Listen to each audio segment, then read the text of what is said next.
আসসালামু আলাইকুম প্রিয় ভিউয়ার্স। দৈনিক কারার কণ্ঠ থেকে একটি গুরুত্বপূর্ণ সংবাদ নিয়ে এসে হাজির হয়েছি।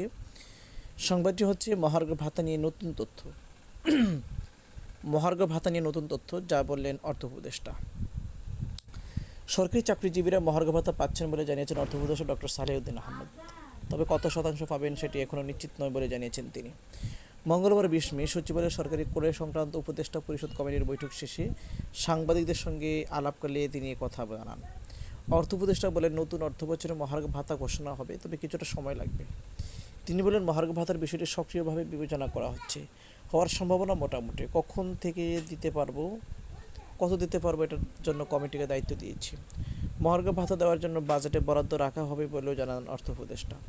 সরকারি চাকরিজীবীদের মহার্ঘ ভাতা নিয়ে বছরের শুরুতে আলোচনা শুরু হলেও তা বন্ধ হয়ে যায়। তো সম্প্রতি ফের আলোচনা শুরু হয়েছে বিষয়টি নিয়ে। জানা গেছে, আগামী 25 অর্থবছর থেকে সরকারি চাকরিজীবীদের সর্বোচ্চ 20% পর্যন্ত মহার্ঘ ভাতার ঘোষণা আসতে পারে।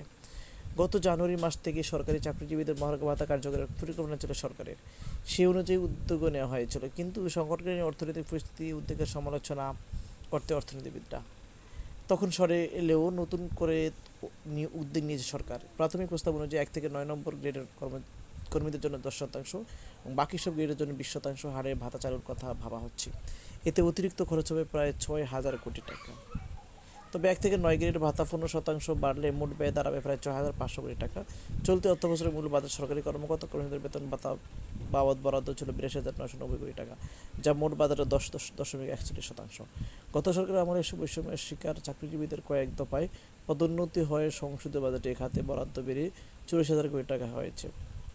ধন্যবাদ। আসসালামু আলাইকুম।